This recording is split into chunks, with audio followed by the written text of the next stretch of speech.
Hi students, welcome to Varanda Race. So ಇವತ್ತು ನಾವು current affairs ನೋಡೋಣ. Top 10 current affairs of the day.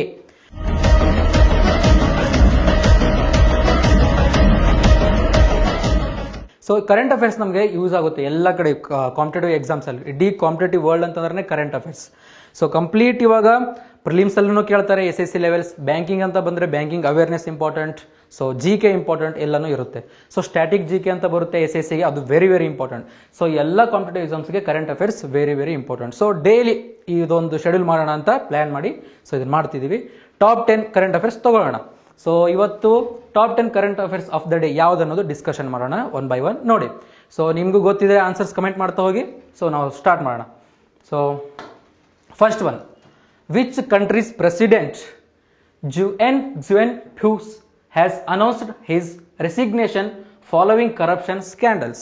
So ಇಲ್ಲಿ direct ಆಗಿ ಯಾರು ಪ್ರೆಸಿಡೆಂಟ್ ಯಾವ ಕಂಟ್ರಿದ ಅಂತ ಕೇಳಿದ್ದಾರೆ. ಸೊ ಇದು ಸಮ್ಟೈಮ್ಸ್ ಇವಾಗ ಕಂಟ್ರಿ ಕೊಟ್ಟು ಅದ್ರ ಪ್ರೆಸಿಡೆಂಟ್ ಯಾರಂತ ಕೇಳ್ತಾರೆ, ಆಲ್ಮೋಸ್ಟ್ ಆಲ್ ಗೊತ್ತಲ್ವಾ. ಬಟ್ ನೋಡಿ, ಕರೆಂಟ್ ಅಫೇರ್ಸ್ ಅಂತಂದ್ರೆ ಅವ್ರು ಯಾವ್ದು ಬೇಕಾದ್ರೂ ಕೇಳ್ಬೋದು, ಯಾವ ರೀತಿ ಆದ್ರೂ ಕೇಳ್ಬೋದು ಕ್ವಶನ್ಸ್ನ. ಸೊ ಎಲ್ಲ ವೇಲು ನಾವು ಕಲಿಬೇಕು. ಸೊ ಕಂಟ್ರಿ ಕಲಿಬೇಕು, ಸೊ ಕಂಟ್ರಿದು ಪ್ರೆಸಿಡೆಂಟ್ ಕಲಿಬೇಕು. ಸೊ ಇಲ್ಲಿ ಪ್ರೆಸಿಡೆಂಟ್ ನೇಮ್ ಕೊಟ್ಟಿದ್ದಾರೆ, ಅವನು ಯಾವ ಕಂಟ್ರಿಗೆ ರಿಲೇಟ್ ಅಂತ ಕೇಳಿದ್ದಾರೆ. ಸೊ ಏನು, as announced his resignation following corruption scandals. ಅವ್ನು ರಿಸೈನ್ ಮಾಡ್ದ ರೀಸೆಂಟ್ ಆಗಿ. ಯಾವುದಕ್ಕೆ? ಕರಪ್ಷನ್ ಸ್ಕ್ಯಾಂಡಲ್ಸ್ ಇಂದ. ಕರಪ್ಷನ್ಸ್ ನಿಮಗೆ ಗೊತ್ತು, ಸೊ ಜಾಸ್ತಿ ಕರಪ್ಷನ್ಸ್ ಆಗ್ತಾ ಇದೆ ಈ ವರ್ಲ್ಡ್ ಅಲ್ಲಿ ಕಂಪ್ಲೀಟ್ ಆಗಿನೇ. ಸೊ ಕರಪ್ಷನ್ಸ್ ಇಂದ ಅವನು ಸಿಗಿಬಿದ್ದ ಅಂತ ಅನ್ಕೊಳ್ಳಿ. ಸೊ ಅದಕ್ಕೆ ರಿಸೈನ್ ಮಾಡ್ದ ಯಾರು? ಇವನು.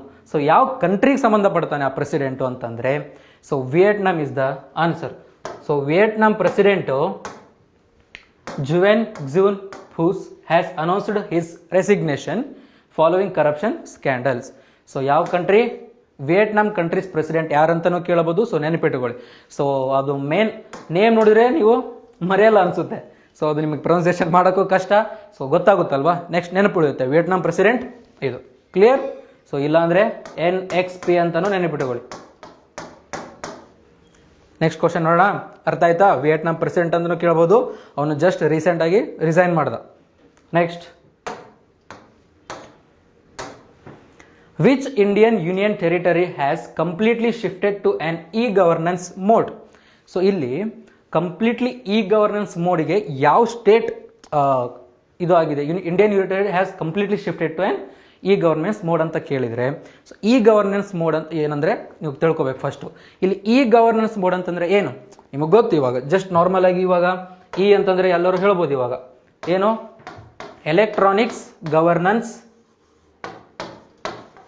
ಮೋಡ್ ಅಂತ. So E means electronic governance mode. ಏನ್ ಎಲೆಕ್ಟ್ರಾನಿಕ್ ಗವರ್ನೆನ್ಸ್ ಮೋಡ್ ಅಂತಂದ್ರೆ ಕಂಪ್ಲೀಟ್ಲಿ ಗವರ್ಮೆಂಟ್ಗೆ ಯಾವುದೇ ಸಂಬಂಧಪಡುತ್ತೆ, ಗವರ್ಮೆಂಟ್ ಆಕ್ಟಿವಿಟೀಸ್ ಯಾವುದೇ ಸಂಬಂಧಪಡುತ್ತಲ್ವಾ, ಏನೇ ಬರಲಿ, ಯಾವುದೇ ಒಂದು ಆಕ್ಟಿವಿಟೀಸ್ ಬರಲಿ, ಸೊ ಅದನ್ನ ಕಂಪ್ಲೀಟ್ ಆನ್ಲೈನ್ ಮೋಡ್ಗೆ ಟ್ರಾನ್ಸ್ಫರ್ ಮಾಡಿದ್ದಾರೆ. ಎಲ್ಲಾನು ಇವಾಗ ಗವರ್ಮೆಂಟ್ ಆಕ್ಟಿವಿಟೀಸ್ ಯಾವುದೇ ಇರಲಿ ಎಲ್ಲಾನು ಆನ್ಲೈನ್ಗೆ ಆನ್ಲೈನ್ ಅಲ್ಲಿ ಎಲ್ಲ ಸಿಗೋ ತರ, ಆನ್ಲೈನ್ ಅಲ್ಲಿ ನಾವು ಮಾಡೋ ತರ, ಅಪ್ಲೈ ಮಾಡೋ ತರ ಎಲ್ಲಾನು ಆನ್ಲೈನ್ಗೆ ಶಿಫ್ಟ್ ಆಗಿದೆ. ಸೊ ಅದು ಯಾವುದು ಇಂಡಿಯನ್ ಯೂನಿಯನ್ ಟೆರಿಟರಿ ಅಂತ ಕೇಳಿದ್ದಾರೆ. ಕ್ಲಿಯರ್? ಸೊ ಯಾವ್ದಾಗುತ್ತೆ ಇಲ್ಲಿ? ಲಾಸ್ಟ್ 3 days ಇಂದನು ನ್ಯೂಸ್ ಪೇಪರ್ ಅಲ್ಲಿ ಬಂದಿದೆ, ಇದರಲ್ಲಿ ಬಂದಿದೆ, ನ್ಯೂಸ್ ಅಲ್ಲಿ ತೋರಿಸ್ತಿದ್ದಾರೆ. So Jammu and Kashmir Indian union territory has completely shifted to on e-governance mode. Clear ಆಯ್ತಾ? ನೆನ್ಪಿಟ್ಟೊಳ್ಳಿ, ಜಮ್ಮು ಮತ್ತೆ ಕಾಶ್ಮೀರ ಕಂಪ್ಲೀಟ್ ಆನ್ಲೈನ್ ಮೋಡ್ಗೆ ಶಿಫ್ಟ್ ಆಗಿದೆ. ಕ್ಲಿಯರ್? ಯಾವುದೇ ಒಂದು ಗವರ್ಮೆಂಟ್ ಆಕ್ಟಿವಿಟೀಸ್ ಇರಲಿ ಅದು ಆನ್ಲೈನ್ ಮೋಡಲ್ಲೇ ಸಿಗುತ್ತೆ. Next, what is the theme of the World Economic Forum 2023 meeting? World Economic Forum ನಿಮ್ಗೆ ಆಲ್ರೆಡಿ ಗೊತ್ತಿರುತ್ತೆ. ಸೊ ನೋಡಿ, ಈ ಕ್ವಶನ್ ಅಲ್ಲಿ ಥೀಮ್ ಕೇಳಿದ್ದಾರೆ. ಯಾವ್ದ್ರದ್ದು? World Economic Forum. ಏನ್ ವರ್ಲ್ಡ್ ಎಕನಾಮಿಕ್ ಫೋರಮ್ ಅಂತಂದ್ರೆ ಯಾವ್ದಕ್ಕೆ ರಿಲೇಷನ್? ಸೊ ನೋಡಿ, ಎಕ್ಸಾಮ್ಸ್ ಅಲ್ಲಿ ವೆರಿ ವೆರಿ ಇಂಪಾರ್ಟೆಂಟ್ ಈ ತರದ್ದು. ಸೊ ಇದನ್ನ WEF ಶಾರ್ಟ್ ಫಾರ್ಮ್, ಇದ್ರ ಫುಲ್ ಫಾರ್ಮು ಕೇಳಬಹುದು. Next, what is E stands for ಅಂತಾನು ಕೇಳಬಹುದು. ಎಲ್ಲ ನೆನಪಿಟ್ಕೋಬೇಕು. ಸೊ WEF ಅಂತಂದ್ರೆ ವರ್ಲ್ಡ್ ಎಕನಾಮಿಕ್ ಫೋರಮ್, ನೆನಪಿಟ್ಕೊಳ್ಳಿ. E stands for economic, F stands for forum, W stands for world. ಈ ತರ ನೆನಪಿಟ್ಕೋಬೇಕು, ಕೇಳ್ತಾರೆ ಎಕ್ಸಾಮ್ಸ್ಗೆ. ನೆಕ್ಸ್ಟ್, ಇದು ಯಾವ್ದ್ರ ಸಂಬಂಧಪಡುತ್ತೆ? ವರ್ಲ್ಡ್ ಎಕನಾಮಿಕ್ ಫೋರಮ್ ಅಂದ್ರೆ ಏನು? It is used normally for legal and business matters. So business matter, complete world ಅಲ್ಲಿರೋ business ಮಾತಾಡೋದ್ರ ಬಗ್ಗೆ, ಅದ್ರ ಮೀಟಿಂಗ್ ಬಗ್ಗೆ ನಾವು ಅಂದ್ರೆ ಕಂಡಕ್ಟ್ ಮಾಡ್ತಾರೆ. ವರ್ಲ್ಡ್ ಎಕನಾಮಿಕ್ ಫೋರಮ್ ಅಂತಂದ್ರೆ ಕಂಪ್ಲೀಟ್ಲಿ ಬಿಸ್ನೆಸ್ಗೆ ಸಂಬಂಧಪಡುತ್ತೆ. ಬಿಸ್ನೆಸ್ ಮ್ಯಾಟರ್ನ ಕಂಪ್ಲೀಟ್ ಇದು ಮಾಡೋಕ್ಕೋಸ್ಕರ ಬಿಸ್ನೆಸ್ ಮೀಟಿಂಗ್ ಅಂತ ಕರೀತಾರೆ. ಸೊ ವರ್ಲ್ಡ್ ಎಕನಾಮಿಕ್ ಫೋರಮ್ ಅಂತಂದ್ರೆ. So what is the theme of world Economic Forum 2023 meeting? ಈ ವರ್ಷನೂ ನಡೀತು. ಸೊ ಅದರದ್ದು ಥೀಮ್ ಏನಂತ ಕೇಳಿದ್ದಾರೆ. ನಾಟ್ ಓನ್ಲಿ ಥೀಮ್, ಬಟ್ ಅದು ಫುಲ್ ಫಾರ್ಮ್ ಆಗಿರ್ಬೋದು, ಥೀಮ್ ಮತ್ತೆ ಲೊಕೇಶನ್. ಇದು ಎಲ್ಲಿದೆಪ್ಪ? ವರ್ಲ್ಡ್ ಎಕನಾಮಿಕ್ ಫೋರಮ್ ಎಲ್ಲಿದೆ ಅಂತ ಕೇಳಿದ್ರೆ ಲೊಕೇಶನ್ ವೆರಿ ವೆರಿ ಇಂಪಾರ್ಟೆಂಟ್. ಅದನ್ನು ಕೇಳ್ಬೋದು ನಿಮಗೆ. ಎಲ್ಲಿ ಲೊಕೇಶನ್ ಎಲ್ಲಿದೆ ಗೊತ್ತಿರಬೇಕು. It is located in Switzerland.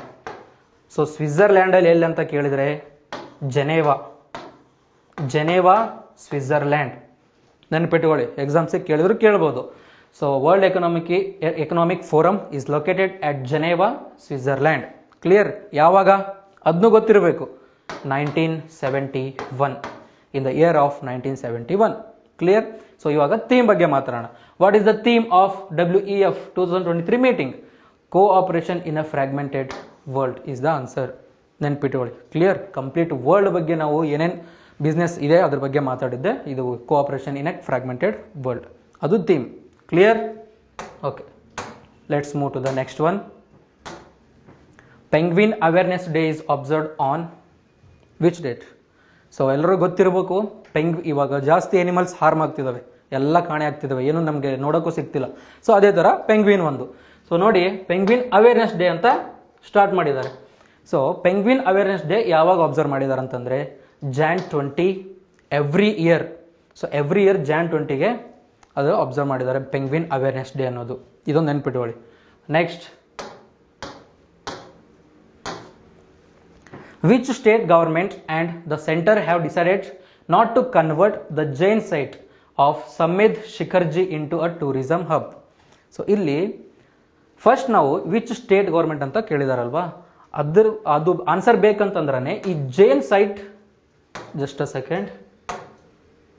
Okay, ಈ ಜೈನ್ ಸೈಟ್ ಆಫ್ ಸಮ್ಮೇದ್ ಶಿಖರ್ಜಿ ಯಾವ ಸ್ಟೇಟ್ ಅಲ್ಲಿ ಇದೆ ಅನ್ನೋದು ನೆನಪಿದ್ರೇ ಅದು ಆನ್ಸರ್ ಸಿಗುತ್ತಲ್ವಾ ನಿಮಗೆ.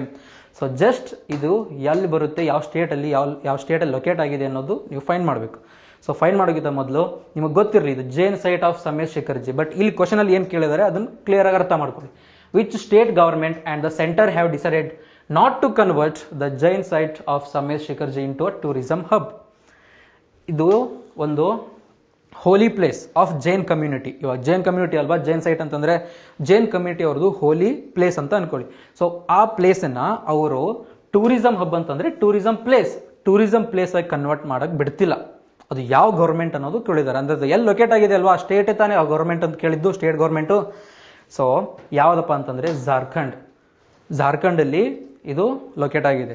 ಸೊ ಇದನ್ನ ಇವಾಗ ಅಲ್ಲಿ ಗೌರ್ಮೆಂಟ್ ಏನ್ ಮಾಡ್ತಿದ್ದಾರೆ, ಟೂರಿಸಂ ಪ್ಲೇಸ್ ಆಗಿ ಕನ್ವರ್ಟ್ ಆಗೋದು ಬೇಡ ಅಂತ ಡಿಸೈಡ್ ಮಾಡ್ತಿದ್ದಾರೆ. ಕ್ಲಿಯರ್? ಸೊ ನೋಡೋ ತರನೇ ಹೋಲಿ ಪ್ಲೇಸ್ ಅನ್ನ ಅವರು ಆ ತರ ನಂಬಿಕೆ ಇಟ್ಕೊಂಡು ಇದು ಟೂರಿಸಂ ಪ್ಲೇಸ್ ಆಗಿ ನಾವು ಮಾಡಲ್ಲ ಅಂತೇಳಿ ಡಿಸೈಡ್ ಮಾಡಿದ್ದಾರೆ. ಕ್ಲಿಯರ್? ಅರ್ಥ ಆಯ್ತಾ? ಅದು ಪ್ಲೇಸ್ ನೆನಪಿಟ್ಕೊಳ್ಳಿ. And it is also called as Shikharji. Just Shikharji ಅಂತಾನೂ ಕರೀತಾರೆ, ಜೈನ್ ಸೈಟ್ ಆಫ್ ಸಮ್ಮೇದ್ ಶಿಖರ್ಜಿ ಅಂತಾನೂ ಕರೀತಾರೆ. ಕ್ಲಿಯರ್? ನೆಕ್ಸ್ಟ್ ನೋಡಿ, ವೆರಿ ಇಂಪಾರ್ಟೆಂಟ್, ನ್ಯೂಸ್ ಪೇಪರ್ ಅಲ್ಲಿ ಬಂದಿದೆ. ವಾಟ್ ಈಸ್ G20 ಹೇಳಿ? ಏನ್ G20 ಅಂದ್ರೆ? So group 20 ಅನ್ಬೋದಲ್ವಾ? ಅಂದ್ಬಿಡ್ತಾರೆ ಎಷ್ಟೋ ಜನ. ವಾಟ್ ಈಸ್ G20 ಅಂತಂದ್ರೆ ಗ್ರೂಪ್ 20. ಹೌದು, but G full form group. So group 20. But what it is use, ಯಾವುದಕ್ಕೆ ಯೂಸ್ ಆಗುತ್ತೆ? ಸೊ ಅದು ಬೇಕಲ್ವಾ? ಏನ್ ಗ್ರೂಪ್ 20 ಅಂತಂದ್ರೆ?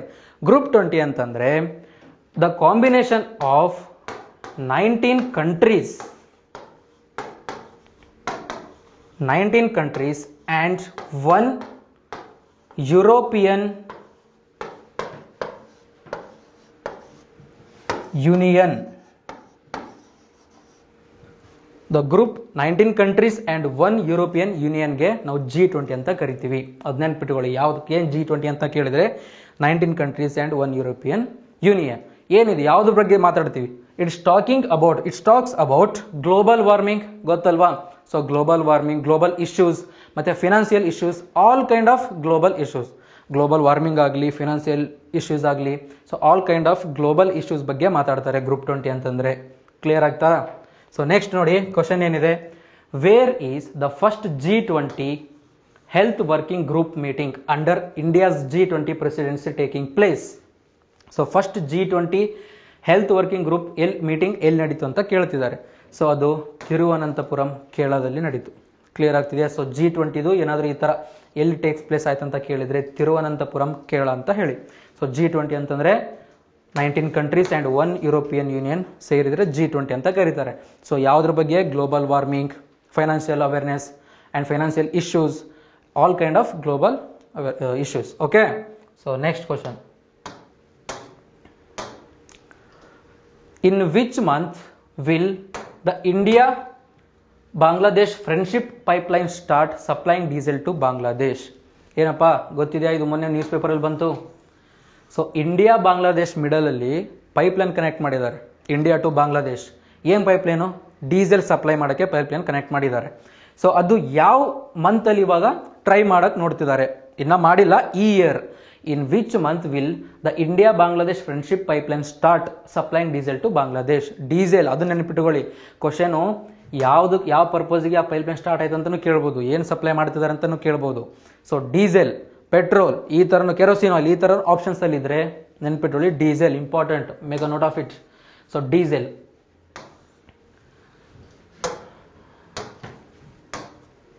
ನೆಕ್ಸ್ಟ್, ಸೊ ಯಾವ ಮಂತಲ್ಲಿ ಸ್ಟಾರ್ಟ್ ಮಾಡ್ತಿದ್ದಾರೆ? June month. ಇದೇ ಇಯರ್ ಜೂನ್ ಮಂತಲ್ಲಿ ಸ್ಟಾರ್ಟ್ ಮಾಡ್ತಾರೆ. Clear? Do remember. Next, Rohit Sharma became the batsman with most sixes in the ODI history. Rohit Sharma fans ಖುಷಿಯಾಗಿ, ಹೌದಲ್ವಾ? ಆಗ್ತೀರಾ, ಎಲ್ಲ ಫ್ಯಾನ್ಸೂ ಇರ್ತಾರಲ್ವಾ? Rohit Sharma became the batsman with most sixes in the ODI history in India. Correct ಅಲ್ವಾ? Who was the previous achiever? ನೋಡಿ, question ಯಾವ ರೀತಿ ಕೇಳ್ತಾರೆ ಅನ್ನೋ ನೆನಪಿಟ್ಕೊಳ್ಳಿ. ಯಾರು ಫಸ್ಟ್ ಆದರೂ ಮೋಸ್ಟ್ ಸಿಕ್ಸಸ್ ಅಲ್ಲಿ ODI ಹಿಸ್ಟರಿ ಅಂತ ಕೇಳಲಿಲ್ಲ ಇಲ್ಲಿ. ರೋಹಿತ್ ಶರ್ಮಾ ಅಂತಲೂ ಕೊಟ್ಟರು, but who was the previous achiever? Rohit Sharma ಮಾಡೋಕ್ಕಿಂತ ಮೊದಲು ಬೇರೆದವ್ರು ಇದ್ರಲ್ವಾ? ಸೊ ಅವ್ರು ಯಾರಂತ ಕೇಳಿದಾರೆ ಇಲ್ಲಿ. ಸೊ ಆಲ್ಮೋಸ್ಟ್ ಆಲ್ ಆನ್ಸರ್ಸ್ ಬರ್ತಿದೆ ಅನ್ಸುತ್ತೆ ಕಾಮೆಂಟಲ್ಲಿ. ನೋಡಿ, ಹೇಳಿ ಯಾರು? ಇಲ್ಲಿ ವಿರಾಟ್ ಕೊಹ್ಲಿ ಫ್ಯಾನ್ಸು ಇದ್ದೀರಾ? ಸಾರಿ,